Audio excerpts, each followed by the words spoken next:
be inviting the next panel among us who will be discussing why organizations should invest in skill development as a CSR activity. Hello everyone. How are you? All good? Still you have energy? Okay, good. Uh, my name is Alay Bara, as already announced. I have been requested to moderate this session. And first of all, I'd like to thank the organizer for having me here. And I take this opportunity to welcome all our panelists and also all of you to this session. This is the last session in last 2 days of conference. And always, by the time you come to the last sessions, the energy goes down. But thank you so much, all of you being here. And it shows that you still have interest and interest on the subject that we are going to discuss. And we have a wonderful panelist. And I did not waste time to kind of introduce them. We'll be talking about, why should organization invest in skill building, and also student mindset. Usually we have seen in our education institute that most of the students, when they go, they would always aspire to get a job. And the parents always say, आप पहले ख़त्म करो, graduation करो, नौकरी लग जाएगा तो लग जाएगा, नहीं तो मास्टर्स कर लेना, नहीं तो फिर कुछ मिलेगा, तो उसका बाद देखेंगे. Usually that is what it happens. You must have heard about Bill Gates. Have you? You know all. Do you know his qualification? How many of you know? No? Anyone? Don't know? Yeah, he's a school dropout. He went to Harvard. But he dropped out from there. And I have had the opportunity to meet with him 10 years back in New York and conversation for 3 minutes. And then I came to know that time and I was amazed. Really, so it can show that to be successful in life, you need not to have a very high qualification. If you have the mindset for entrepreneurship, you have the passion, the perseverance and all that. So now without wasting much time, I would request each panelist to briefly introduce themselves and what their organization is. And then next round, I would ask few questions. And I think our panelists are so wonderful, I don't have to really moderate them. It will be on autopilot mode. Over to you. Thank you. My name is Anurag Shah. I am Additional Director with the National Institute of Electronics and Information Technology. This organization is doing formal and non-formal education. Formal education you all know, but non-formal education is one education that is to bring the candidates who have missed the bus into the mainstream, and those candidates who want to make the career in IT, they can go through our non-formal courses, they can study on their own and can get the degree and do well in life. Our candidates, the candidates who have done our courses are very well placed, and some of them are CTOs and CIOs in Switzerland, US.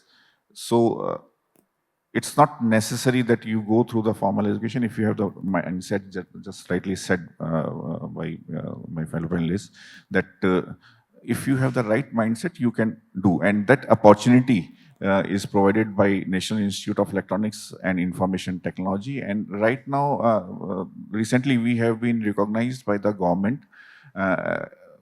We are a part of the government, but we have now been declared as a deemed to be university. The notification is going to come out soon. And this would be first of its kind university, deemed to be university, which has 11 campuses around India. Generally deemed to be university is only at one campus, but our university that has been declared, it would be having 11 campuses. And the main motto would be to serve the underprivileged. So that is there, and we do provide education or skilling in the niche areas like AI, blockchain, DevOps, whatever is the latest, so we do that. And in the electronic sector as well, we are doing things like chip designing, and we would be part of chip manufacturing as well. So if anyone is looking to make career in electronics, so we are the only one who is doing this. You must have heard the name of Center for Electronic Design and Technology, CDTIs. So CDTI is now part of NILET. DOEC, CDTI and RCC were merged to make NILET. So that is the brief about my organization. And we are into the skilling sector in electronics and information technology. Good evening, everyone. Thank you, organizer, for organizing such an important event on skill development and livelihood. Myself, Gaurav Mazumdar, I'm the technical lead, skill development and livelihood at HCL Foundation. HCL Foundation is the CSR arm of HCL Tech. HCL Tech, just to give a brief, HCL Tech is the third largest IT company in India, and we are delivering the CSR agenda of HCL Tech through HCL Foundation more than a decade. We provide the holistic development to each and every thematic, like education, early childhood care and development, skill development, WASH, health, environment. I am representing skill development livelihood sector. At HCL Foundation, this is one of the very important area where we are working. We are working more than 170,000 youth across the country. Through our skill development program, we set up different Yuva Kendra, we call skill development center, where we provide training on technical and non-technical skill. Technical such as IT, ITS, artificial intelligence, robotics. We are working with ITIs also, 10 ITIs all we are working in India, in Chennai, in Vijayawada, in Hyderabad, all the location wherever the HCL Tech has a business unit present. On an average, the youth, we have provided the short-term courses, and all the courses are certified by NSDC, NILET also. And they get certification once they graduate from our program within a year. And average placement is on and around 18 to 21,000 when they pass out. Some of the graduate also go to the very big IT companies because we provide the coding language also. They go to the top IT companies like TCS, Cognizant. So that is also one of the forte HCL Foundation is providing. We are also working in the automobile sector. We are working with the Sector Skill Council across. So this is the overall gamut under skill development. I'm also leading the special initiative, My E-Heart, which connects the artisan to the consumer through digital marketplace. So that is another vertical which I'm leading. Thank you so much. Hello, everybody. Am I audible? Yeah. It's a pleasure to be here today. My name is Shubhi. I work with Spark Minda Foundation, which is the CSR arm of Spark Minda Group, as their lead CSR and sustainability. A little bit about Spark Minda Foundation, and I'll try and focus upon the skill development done by the foundation over here. So we have a few flagship initiatives. One of the flagship initiative being the Akarshan Skill Development Program, where we train youth from throughout 8 different centers across India on 6 different skills. Also, we try to create this as a comprehensive program, starting from skill development to employment of the youth. Then one of the initiatives that we are very, very ambitious about is called Saksham, which is the empowerment of people with disabilities program, where we are not only looking at provision of assistive aids to the people with disabilities, but also employment of people with disabilities, which we feel is a huge gap across India. Another initiative that the organization works upon is menstrual hygiene awareness programs. We are very focused on prison reform in India. So our menstrual hygiene awareness program pans in prisons of 6 different states in India. That's a little bit about the foundation. I'm sure we'll get a chance to talk more about it. Thank you. Thank you so much organizers and Ale for moderating the panel. My name is Molshri. I am leading the government partnership portfolio with Yuva at UNICEF. Yuva is a section under UNICEF. We incepted in 2018 as Generation Unlimited at the UNGA, which is the UN General Assembly, where we realized that UNICEF's mandate was primarily children, which is till the age group of 18, but the efforts should not stop till then. The efforts should go on till enabling youth to access their aspirations better, to have a more empowering life. And therefore, in 2019, the Generation Unlimited's India chapter came in with UNICEF, and the mandate of UNICEF then expanded to 20 till the age group of 29 years. We primarily focus on 21st century skills, so solutioning around 21st century skills, career guidance, civic participation of young people, because we believe that amplifying youth voices in order to create solutions is primary. And Yuva is basically a public-private youth partnership platform. So the aspect of partnerships, bringing everybody together and not working in silos is what we focus on. Thank you. Thank you. Thank you, all the panelists. As a moderator, what I would like to propose is that, I have been told by the organizer to cut short the session by 30-35 minutes. So we'll have a probably, I'll ask few questions to our panel members. And if time permits, we'll open it up for you to ask questions, because I feel that there should be interaction between the panelists and the audience. Because most of the sessions we have seen that only panelists spoke and there was hardly any interaction. So having said that, maybe I'd like to start with you, Molusri. UNICEF, being a global or UN organizations, you have a global presence. And so in India, you have started various programs in collaboration with the government. And specifically your flagship program is UA program. So can you tell us a little bit more about how do you actually work with the government, and in terms of skill building, where do you think the skill gap exists? What is the kind of problem statement for us, and how UNICEF is trying to address it with various stakeholders? Thank you, Ale, for the question, and thanks for starting with me. So just setting the context, Yuva is a section under UNICEF, and we have then programmings under it. In order to address the skill gap, the primary thing is to focus on the aspect that we have a constantly changing world of work. So what is that skill set that will ensure that even if the shrinking shelf life of a skill is reducing by months, how do you really navigate that the workplace? So 21st century skills plays a very important role. Working is becoming very ambiguous. There is a lot of adaptability which is required. Therefore, skills of collaboration, skills of critical thinking, problem solving, these are the areas which become a core for any young person to develop, so that even if the world of work is constantly changing and your skill set is probably becoming redundant, you are still a valuable asset to the organization. So this is in terms of skill gap.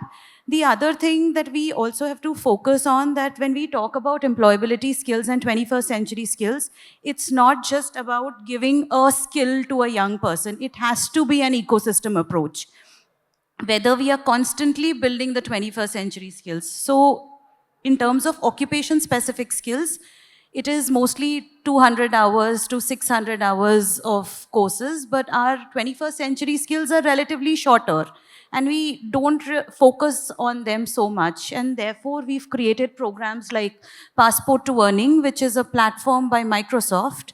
And here we've got a recognition from NCVT as micro-credentials. So we are running courses on problem solving, digital literacy, financial literacy, and these courses are developed by industry partners like NIT Foundation, like Microsoft, and so on. Here, the idea is also to ensure that if a particular skill set, so for example, I'll give you through an example. Microsoft Office package is something which we use all the time.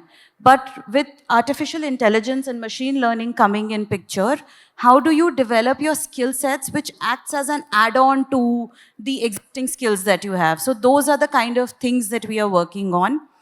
On the piece of jobs, I know that's slightly deviating from the question, but I would like to focus on it because it's an interesting piece of the puzzle. We believe that there are many platforms that have opportunities for young people, but a lot of times the challenge lies in the awareness and the access to such opportunities. And therefore, a platform that we've created is the Youth Hub platform, which is a digital aggregator platform. So the advantage of the platform is that it enhances the discoverability of job. So for example, if Molshri is a student of class 12th and she is looking for an employment, she can access this platform free of cost because it's a public good. Through the AI ML algorithm that is coded into the platform, I can also discover the right kind of jobs that I should apply for. So these are some interesting pieces that we've been working on. Last, I would just take one more minute and reflect on the importance of government in all of these conversations. So as private sector, as multilaterals, we work really hard in developing solutions. But who makes sure that there is scale to these solutions? So we probably are the custodians of impact, but the custodian of scale is the government, because they have that last mile access to young people of India, both urban, peri-urban, rural, all of these spheres.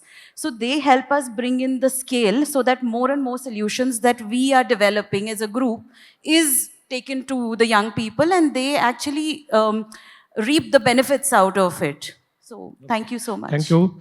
May I come to you, sir? NILIT, being a nodal organization for HR development, and if I'm wrong, you have nearly 50 centers all over country.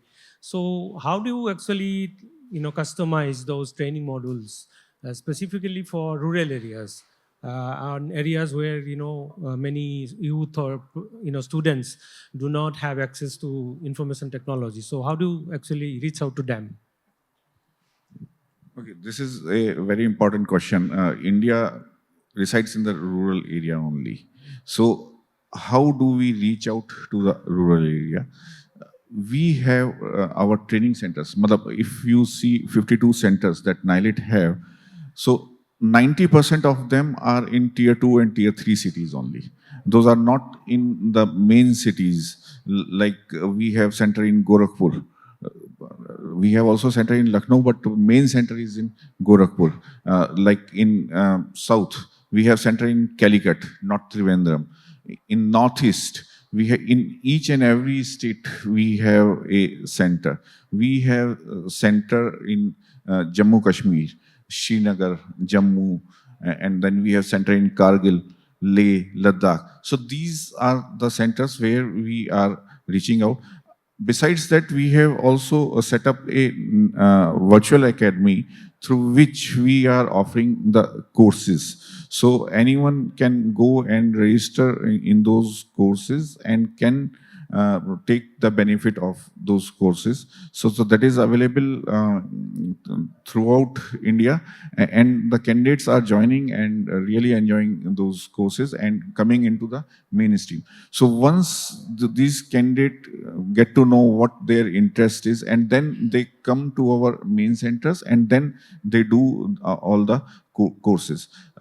There was also one thing that we were discussing, that CV making. The problem in the earlier panel, they were saying that there is a problem with the CV making. So government is also working on to the CV making. There is one portal, My Bharat. So government is connecting all the youth into that My Bharat portal through NSS, NCC, and all the social service schemes. And those are being trained. And NILIT is playing an active part, being the master trainer into that portal. And the candidates can develop their own CVs. So like this, we are a part of various government schemes, and we do take care of the rural population. First and the foremost thing is that majority of our centers centers are not in the tier 1 cities. These are in the tier 2 and tier 3 cities. That's it. So I think that answers. Yeah, that almost answers. So maybe we'll come on the next round more about it. And I'm sure if audience has any questions. So may I now come to Subi to tell us more about your foundation. You have briefly told, but when you work, in the areas of livelihood or capacity building, how do you align your work with, say, government programs or sustainable development goals, or the other stakeholders who are working? So how do you make sure that you are in alignment with key partners, those who are working in the area of skill building and entrepreneurship? Right. Thank you so much for that question. Very, very important topic. Again, I feel like we've been talking about skill from the past 2 days very, very extensively. All of you must have heard the word skill over and over and over again. But what do you really mean by skill? When you really try to reflect upon this little word, what does that really mean to you? Malshri here talked about 21st century skills. We talk about life skills. There are industrial skills. But if we really reflect upon it, and I was really trying to, skill is just an ability to perform a certain task, and we apply certain resources within a stipulated amount of time and build that skill and try to cater to our own self. First, when we talk about life skills literally translates to you being able to live a certain quality of life. If you have those skills, you can sustain yourself if you have those life skills. And that also feeds into the macro perspective, where you're able to feed into the economic development of the country when you have certain skills, leading to economic upliftment, and then of course global development. And then we're talking about the goals that you've been speaking about. And over here, sir also mentioned about that, how their courses are affiliated to a certain organization that leads to higher credibility of the work that we are doing, which also highlights the importance of collaboration, anything that we are doing. We're all gathered over here today, which is also a product of collaboration. Different organizations have come together and have created this successful program. And the word over here still remains collaboration for that. Now talking about the skills that we've been offering, and we have some beautiful collaborations within the organization, so that our students, when they get out of our development center, our skill development centers, are job ready and have avenues to go to directly. For example, we have this collaboration, we have this program called Dual System of Training, which is in collaboration with ITI, where students of their 2 years of program, so the theoretical part of the program is done by ITI, and then they come to our group for 9 months of practical training, and they're also getting paid during this practical training period under the Apprenticeship Act. I'll also talk about one of the programs that we're offering at our centers called the Tally program, which is in collaboration with NIIT Foundation. So the students are getting trained over here, and also the certification is being done by NIIT Foundation. We are working under their curriculum. So there are experts all over. If I just do a quick Google research upon it, there will be tons of very well-meaning organization coming out with a lot of credibility. And again, it highlights that none of our work can happen in isolation. This topic is that why CSRs need to invest in skill development. But I would like to say that CSR alone cannot do anything. Government alone cannot do anything. Students alone cannot do anything. We all need to come together, all our important stakeholders, including the government, including corporate social responsibility, including training institutes, including academia. Including placement institutes. We all need to come together, and only then skill development can actually happen. Only then we can actually reach to the goals that we've been talking about over here. Thank you.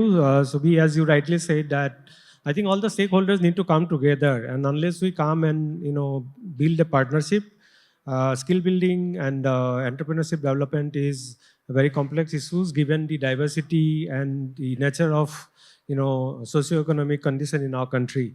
So that's a very valid point. And I think these conferences also probably will give an opportunity to all the stakeholders to understand each other, what they do, and probably in future come together to work in more close collaborations. Now I would come to Gaurav. HCL is known for your work in the areas of health education, environment, livelihood, skill building. You just such an important topic, and especially after the budget announcement when the government declared that 50% of the youth are not ready to be employed. And if you read the economic survey, and India has a huge youth demographic dividend. And around 60% right now the population is about youth population in the entire world, and entire world is looking towards India, and it's a huge opportunity that we are sitting right now. Coming back to the question which you asked, the HCL Foundation, when we started with a program called Samuday, which is a rural development program, and it's based out in Hardoi district in UP. And that's a direct implementation program, and it's approved by the UP cabinet, where we do the direct implementation. And skill development and livelihood was one of the very important area where we started working. And since it's a technological company, we realized that we have to invest in the technological intervention, especially dealing with the youth. And that's how this Yuva Kendra concept, where we called Skill Development Center.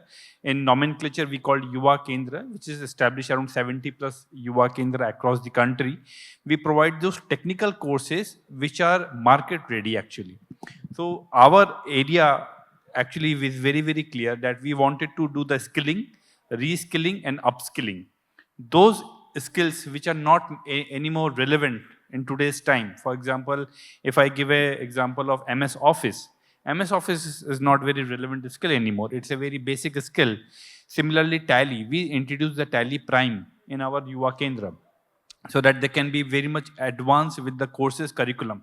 So we always upgrade ourselves with those changes, especially with the technological.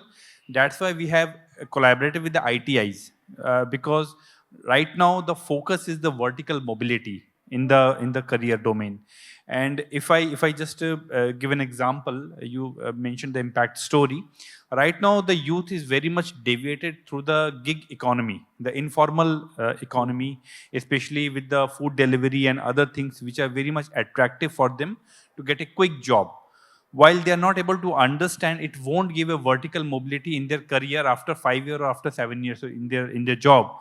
While if they are spending some time in the ITI or the short-term courses, it will give a vertical mobility. So some of our youth who have attended these ITI courses and given a training on those skills like EV, artificial intelligence, 3D printing, then IoT, now they are getting a job of 17 to 18,000 in a company like Tata. And Tata is investing heavily on the ITI. If you see the expansion they did in all the ITI, they set up a very advanced kind of a lab. And HCL Foundation is also established a future skill lab, we call, in ITI Chennai, ITI Lucknow, where we are working. In fact, HCL also collaborated with a company called Stanley Black & Decker, which is a very old tool company, 170-year-old tool company in Pune. So those students who are studying in ITI, they are going to the NAPS through the ITI, because SBD is taking. If you also see the government announcement, they have made a mandatory to 1 crore youth to be intern in top 500 companies. And they will be getting a stipend of 5,000, and CSR will be spending another 5,000 from their own side. So which is a huge boost actually for the youth to get into this formal sector of economy. And I think if we, as the sir was also telling that the bus shouldn't miss this time. Yeah.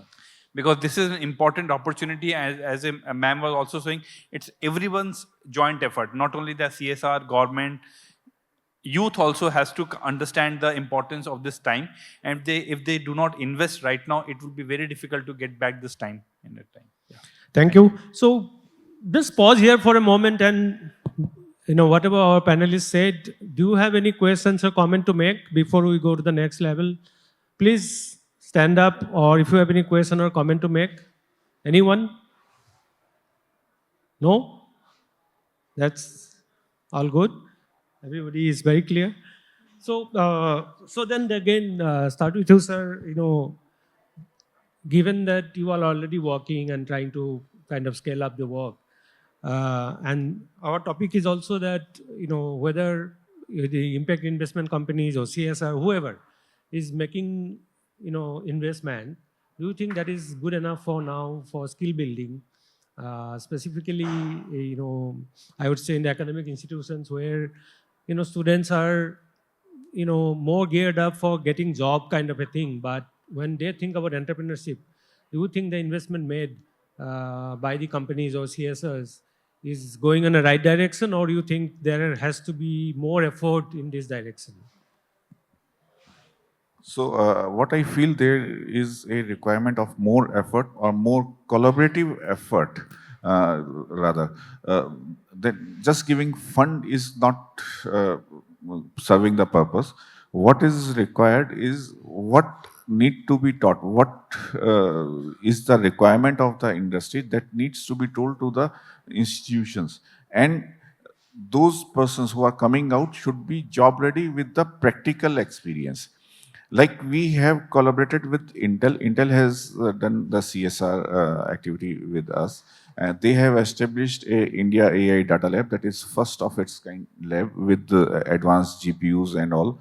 And they have handholded our students, our candidates, and they have given them the complete journey, right from learning to learning the industry skills, communication skills, their personal skills, and problem solving in the latest thing. So that kind of commitment is required, just like how the Intel has done with us. So complete handholding up to internship they have done, and now they are assisting in the placement as well. So the first batch is going to come out. So that is required. Course contents, because what industry requires is not taught in the universities. So the course contents needs to be revised with the industry. Whatever is the requirement of the industry, that needs to be told to the university. How the university would come to know? So they need to come out, they need to talk to the universities. University also needs to go out to the industry, talk to them, what is the requirement, and that is the need of the hour. Okay, thank you. So again, I start with you, Gaurav. As we always talk about students' mindset, and we have been hearing since yesterday that our curriculum is not geared up to, have vocational training. Now, of course, new education policy has introduced vocational training, but we still have miles to go. So what do you think, how can corporate sector actually closely work with government and other stakeholders to make sure that right from class 8, 9, 10, up to 12, students can actually think of entrepreneurship as one of the career options? Where do you think we lack? Where do you think that academic institutions, is it that they should take proactive initiative to talk to industries? Because government has come up with the policies. So how do you now align those?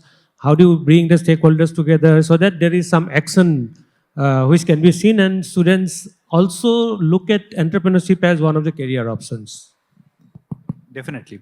And in fact, NEP, if you want to achieve the Viksit Bharat by 2047, that we have to materialize the policy which is defined in the NEP. And at HCL Foundation also the entrepreneurship is very much given importance. And we always believe that the youth is not only should be with the job seeker, but also the job giver. And if we introduce the credit system in the school system, and especially the vocational education, where we starting our actual the base, the foundation, and that credit should be transferred to the colleges when they study through the entrepreneurship. And entrepreneurship is very much understandable when they have the mindset to be starting. Actually, we have to make sure the youth should be also, everybody cannot be an entrepreneur. That is also very important, we need to understand. We have to define a strategy at the very initial level, at a school level, and those credit systems should be transferred into the college system. And in fact, there is a report referring to the Minister of Skill Development Entrepreneurship that still India is lagging, especially in developing the entrepreneurs. Yeah. And that's why in Indian ecosystem, we are not able to create lot many entrepreneurs like in US or UK. Why the Tesla is happening only in United States? Why not we are able to do something like that? Why we are always need to develop something on the West and again replicating here? So that's a very important advocacy we need to do, not only at the school level, but also the parenting system, where the education is very much focused on the hardcore studies. Right. That's why we need to shift that base from the vocational education is very much important right now. Yeah. Thank you. I think, that's also, very important that, moment children grow, and in the morning session, one madam was also saying that moment the children come to age group of 17 to 19, that's a very crucial time, take a decision. And most of the time, we also being parents becoming very confused. Where do we send our children? To the medical, to the engineering, law, or what else? Because our education system is such that we have to think that way. Now, coming to you, Suvi, and both of you, actually, my question is this. We have developed skill building program, okay, but there are also, marginalized communities, especially women, differently able person, and there are so many disadvantaged communities. So, if you look at from the gender point of view, do you think we need to still do more to cater to their needs, or you think we have already done a lot of work and we need to scale up? So what is your view? Thank you for that question. Again, very, very important. I feel like even if we look at the statistics, and we spoke about how we have a very, very rich youth population in India. However, unfortunately, we haven't been able to take advantage of that rich youth population because our statistics still say that only under 5% of youth is skilled in India. And if we look at ourselves from the global perspective, where do we really stand? Where countries like South Korea have 96% of skilled youth population. So we have miles and miles to go when we talk about youth, but I feel like miles will be an understatement when we say that we have to work with women. When you really go to the communities, and we had an informal discussion before this session where we spoke about how when you really go into communities, you understand that the women that you're working with lack agency within their own homes. Okay, can I really mobilize the person to come to 100 meters away to my center?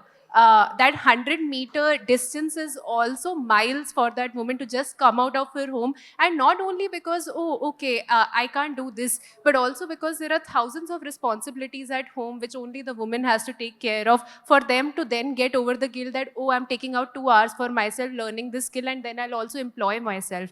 So when speaking about skill development, especially in the area of working with women, context is very, very important. The skills that you choose for the women that you'll be working with is very, very important. For example, at our skill development centers, we know that there are certain skills, if these skills are learned by these women, they'll be able to earn while sitting in their homes, while being in their home settings itself. So that is why I feel like when especially doing your need assessment, studying the area that you are working in, and understanding that, okay, will maybe an IT skill work over here? Will it be so supportive towards the community that I am working with? So of course we have miles and miles to go, but again, when you are choosing the area, when you are choosing the demographic that you're working with, need assessment is extremely important, and choosing the right skills for the demography that you're working with is highly important when speaking about women. Thank you, Suvi. Yes, Molisri.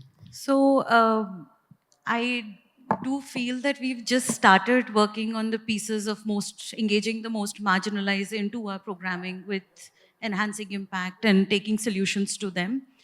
So every community has a very specific need. So a one-size-fit-all cannot at all apply. So for example, we look at the women demography, but the women demography in urban, in peri-urban, and in rural will be substantially different.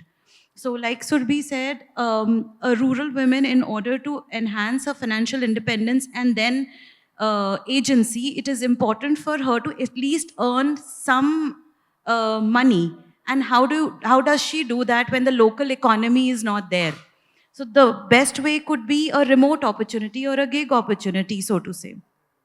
Similarly, at UNICEF, equity and inclusion, are something that we hold very strong to us, and therefore in every programming that we do, we build in those elements. So like I mentioned about Youth Hub, in Youth Hub we have also built in some essential elements that help persons with disability to access the platform better. So these are certain things, I mean, at the back of our mind, whenever we are developing programs, it is essential for us to think of how more can we support the most marginalized communities in these programs. Okay, thank you. We would have liked to continue, but there is already instruction that we need to close down because of the time factor. But I take the liberty as a moderator to kind of request all of you, if you want to highlight anything in 1 or 2 sentences, anything that we could not discuss or you wanted to talk about it in 1 or 2 sentences. Anybody, sir? I want to highlight that everyone works. It's either early or late. So some skill you get, recognition of that skill in the formal way is not that important than the zeal to work and not to lose hope. So have confidence in yourself and just be a lifelong learner. So that is the main thing. If you are 60, 70, whatever you are, you should learn. I have seen persons trying to learn computer at the age of 75. So you should not stop learning. So that's my say. You will always progress. You will get something either early or late. So don't lose hope. Just be a lifelong learner. Thank you. Yeah, I agree. Age is just a number, and focus on technology. Focus on social media. This is the era of social media. Don't shy away, and we can learn a lot of things from this digital marketing. So the message just wanted to give that we have to engage in a positive way and learn the best practices from across. Thank you. Honestly, I feel that there have been a lot of wise words from not only this panel, but all the panels that have been here from for over the course of 2 days. So I'd just like to thank this very, very patient audience. I know listening and only listening is not easy. So thank you very much for your patience. Look forward to seeing you again. Thank you. Just to reflect on the topic of the panel today, my only ask from impact investors and CSR leads and stalwarts in the room is that it's important for us when we are looking at programming to focus not just on numeric markers of impact. So it is also important, like it was mentioned in the panel before, that we look at programmings as a more in-depth and not how many numbers did we impact at the end of the day. And the best way to do such things is to bringing all the stakeholders together, because siloed approaches cannot run very well, because all of us are doing pretty great and amazing programs, amazing solutions. But the reason why probably it's not amplifying is because we are working too much in silos, and we really need to come together and then have a more amplifying impact. Thank you. For me personally, it has been a very good learning session, and a couple of takeaways. We need to work in collaboration. One size fit will not do. We have to develop skill building program for different communities as per their need, using of technology, kind of changing mindset right from the household level, parents, society, to the educational institutions. And of course, a collective effort, working with in alignment with government programs and others are some of these discussion points that we have had. And thank you so much again to the organizer for being with us. Thank you. And Thank you so much, sir. It's always an honor to hear such discussions and being in the same room. Everyone, can we please put our hands together for the esteemed panel on the stage?